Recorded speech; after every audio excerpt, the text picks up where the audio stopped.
I didn't flinch when she slid the papers across the table. Not even when her best friend smirked and said, "Men always cave in. He'll crumble before dessert." I signed my name with unwavering calm, placed the pen down gently, and passed the folder back. They waited for me to break, but I didn't. Instead, I reached under the tree, pulled out a small, neatly wrapped box, and slid it toward them. "Open it," I said, unshaken. The room went silent. It wasn't the kind of silence you could ignore, but the kind that froze the air. Her eyes flickered, unsure. I met her gaze, remembering when I first met her, 11 years ago, in that coffee shop during a downpour, her hair wet, her eyes full of fire. Back then, I believed she could save me. Her laughter at my sarcasm felt like affection. Her best friend, always hovering, seemed protective, even if it never quite felt right. But protection has a scent, and this wasn't it. This was possession. As the years passed, love softened, and trust hardened into something brittle. Then, one morning, I noticed.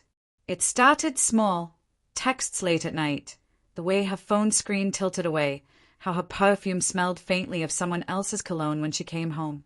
Then came the message, left carelessly open on her laptop.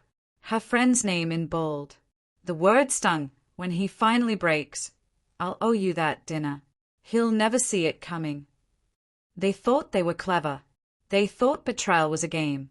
I stared at the screen, feeling nothing. No rage, no tears. Just silence. That was the moment it shifted. I didn't confront her. I didn't let myself drown in grief. I began making plans. First, I moved money, quiet, subtle transfers to accounts she'd never find. Second, the house, the one she adored. Every brick, every corner, she believed it was ours. She didn't notice the deed sliding across my desk, reorganized and signed in a way she couldn't touch. Third, the will. Updated, notarized, bulletproof. If she thought I was a fool, she forgot that fools don't build fortresses. I waited, knowing they wanted a spectacle. They'd choose the perfect stage, a holiday, Christmas dinner, the perfect moment for a cruel twist. So when she slid those papers across the table, I didn't hesitate. I signed with a calm smile and handed her the gift. Wrapped in red, with gold ribbon. She lifted the lid. Inside, photographs. Glossy, undeniable. Hotel rooms, stolen moments, messages they thought were erased. The deed, the accounts, the will. Every move I'd made while they thought I was oblivious. Her best friend's face drained first, then hers. I leaned back in my chair, steady, calm. "You thought I'd break," I said. "You were wrong."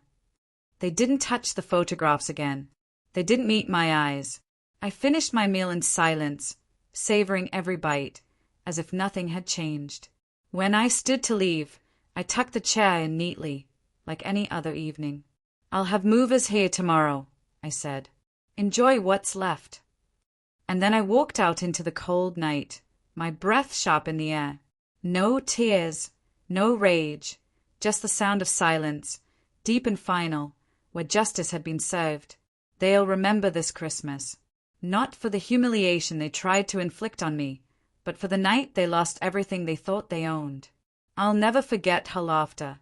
But now, all I hear is the sound it made when it finally stopped.